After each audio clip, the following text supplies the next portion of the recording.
Good morning students. स्वागत है आप सभी का हमारे लर्निंग नर्सिंग यूट्यूब चैनल पे। आज हम देखेंगे हेंडरसन नीड थ्योरी। जो ये थ्योरी जो है वो FON फाउंडेशन ऑफ नर्सिंग के टॉपिक के रिलेटेड है। बहुत IMP थ्योरी है। तो फर्स्टली हमें क्या करना है, अगर कोई भी थ्योरी लिख रहे हैं तो जिन्होंने ये थ्योरी दी है उनके बारे में उनका इंट्रोडक्शन लिखना है। तो ये थ्योरी दी है वर्जीनिया हेंडरसन ने। तो इनके बारे में फर्स्टली हम इंट्रोडक्शन देखेंगे इनका। तो वर्जीनिया हेंडरसन जो थी वो मॉडर्न नर्सिंग की नाइटिंगेल बोला जाता था उनको। उनके बाद 20th सेंचुरी की फ्लोरेंस नाइटिंगेल भी वही थी। उसके बाद उनके जन्म के बारे में बताया गया है। She born in Kansas City Missouri in November 13th 1897 में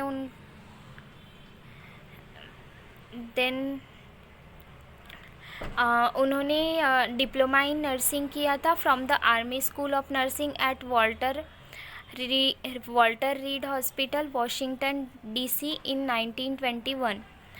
Then work at the Henry Street visiting nurse services for 2 years after the graduation.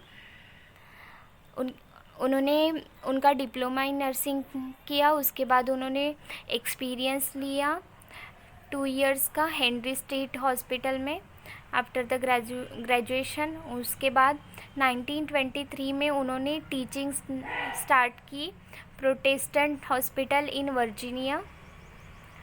उसके बाद in 1929 she entered teachers college at Columbia University for bachelors degree in 1932, masters bachelor degree in 1934। उन्होंने फिर bachelors degree complete की 1932 में और MSc complete की 1934 में।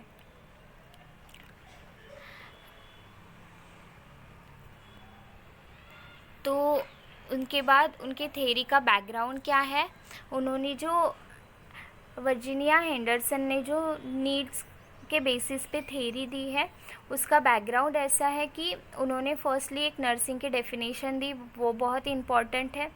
उसके बाद she emphasise that important of increasing the patient independence so the progress after hospitalisation would not be delayed. Henderson 1991। उन्होंने क्या कहा था कि अगर पेशेंट हॉस्पिटल में है और अगर हम उनको तभी इंडिपेंडेंट बनाते हैं, मीन्स उनकी केयर वो खुद से कर सके, तो इससे क्या होता है कि हॉस्पिटलाइजेशन में उनकी जो प्रोग्रेस है उसमें डिले नहीं होता, वो फास्ट होती है। एंड उन्होंने she categorise the nursing activities into 14 component based on human needs. उन्होंने उनके थ्योरी में नर्सिंग एक्टिविटीज़ को 14 कंपोनेंट में डिवाइड किया गया है, कैटेगराइज किया, और वो सभी कैटेगरीज जो है 14 कंपोनेंट जो है वो ह्यूमन नीड्स के ऊपर बेस्ड है। उसके बाद उन्होंने जो नर्सिंग की डेफिनेशन दी वो देखेंगे। तो उन्होंने जो डेफिनेशन दी नर्सिंग की वो है, the unique function of the nurse is to assist the individual sick or well in the performance of those activities contributing to health or its recovery or to peaceful death, that he would perform unaided if he had the necessary strength, will or knowledge, and to do this in such a way as to help him gain independence as rapidly as possible. तो इन्होंने इनके theory में क्या बोला है कि nurse को individual को असिस्ट करना है, अगर वो सीक है या फिर वेल भी है, उनको कुछ नीड है हेल्थ केयर या फिर रिकवरी की, तो उस पेशेंट को नर्स असिस्ट करेंगे। उसके बाद वो पेशेंट को इतनी स्ट्रेंथ प्रोवाइड करेंगे, नॉलेज प्रोवाइड करेंगे कि पेशेंट जो है वो खुद से इंडिपेंडेंटली अपनी केयर खुद ले सके। ये हेंडरसन ने नर्सिंग की डेफिनेशन दी थी 1966 में। Then most important part of the Henderson need theory is these 14 component। तो इसमें 14th कंपोनेंट में मोस्ट इन्होंने इसमें कैटेगराइज किया गया है जो 14th कंपोनेंट है उनको भी। फर्स्टली 14 कंपोनेंट है तो फर्स्ट 9 कंपोनेंट है वो फिजियोलॉजिकल कंपोनेंट है। उसके बाद 10th और 14th नंबर का जो कंपोनेंट है वो हम साइकोलॉजिकल कंपोनेंट बोलेंगे। उसके बाद 11th कंपोनेंट है वो स्पिरिचुअल एंड मोरल कंपोनेंट है, मीन्स उसके रिलेटेड है। उसके बाद 13 और 12th जो कंपोनेंट है वो sociologically oriented to the occupation and the recreation के रिलेटेड है। ठीक है, तो फर्स्टली हम देखेंगे फर्स्ट कंपोनेंट। ये कंपोनेंट्स कुछ नहीं, बस पर्सन के नीड्स है जो हेंडरसन ने एज अ कंपोनेंट उनके थ्योरी में बताए हैं। तो first component is breathe normally. अगर कोई person normally without any aid breathe कर पाता है, उनको ऑक्सीजन की आउटसाइड से ज़रूरत नहीं है, वो खुद से ही आराम से ब्रीथ कर सकते हैं, तो वो पर्सन हम हेल्दी मानेंगे। देन सेकेंड है ईट एंड ड्रिंक एडिक्वेटली। जो पर्सन एडिक्वेटली खाना खा रहा है, प्रॉपरली पानी पी रहा है, उनको खाने में कोई तकलीफ़ नहीं हो रही है, उनको नॉर्मल जो भूख लगती है वैसे ही लग रही है, तो वो पर्सन हम हेल्दी मानेंगे। उसके बाद eliminate body waste. Body waste जो है वो एलिमिनेट करने के लिए उनको बाहर से कुछ एड नहीं लग रहा है, लाइक एनिमा और फिर कैथेटर, ऐसा कुछ नहीं है। वो नॉर्मली उनका जो बॉडी वेस्ट है वो एक्सक्रीट कर पा रहे हैं, एलिमिनेट कर पा रहे हैं, मीन्स वो हेल्दी है। देन नेक्स्ट है move and maintain desirable posture. अगर पर्सन उनका डिज़ायरेबल पोस्चर मेंटेन कर पा रहा है तो वो हेल्दी मानेंगे हम, क्योंकि अनहेल्दी पर्सन क्या है, वो उनको एक्सरसाइज करने से जल्दी थक जाते हैं, या फिर अगर किसी की सर्जरी हुई है तो वो डिज़ायरेबल पोस्चर मेंटेन नहीं कर सकते। लेकिन अगर हेल्दी पर्सन है तो ये कर सकते हैं कि वो अपना डिज़ायरेबल पोस्चर मेंटेन करेंगे। देन फिफ्थ है sleep and rest. Sleep and rest में क्या होगा कि पर्सन आराम से नींद ले सकता है, पूरी नींद हो रही है पेशेंट की और उनको नींद आ भी रही है टाइम से, तो ये क्या है, हेल्दी पर्सन की साइन है। उसके बाद सूटेबल क्लोथ्स जो है वो पर्सन खुद से अनड्रेस और चूज़ कर सकता है, मीन्स वो पर्सन हेल्दी है, क्योंकि अनहेल्दी पर्सन खुद से अनड्रेस नहीं कर पाता, वो बहुत वीक हो जाते हैं। लेकिन अगर पर्सन खुद से सूटेबली अनड्रेस हो रहा है, मीन्स वो हेल्दी है। Then seventh, maintain body temperature with in normal range, adjusting clothing and modified environment. इसमें अगर पर्सन को ठंडी लग रही है तो वो अपने हिसाब से गर्म कपड़े पहनेंगे, मीन्स वो खुद को एडजस्ट कर रहे हैं, खुद का बॉडी टेम्परेचर एडजस्ट कर रहे हैं एज पर इन्वायरमेंट। ये बताया है 7th पॉइंट में।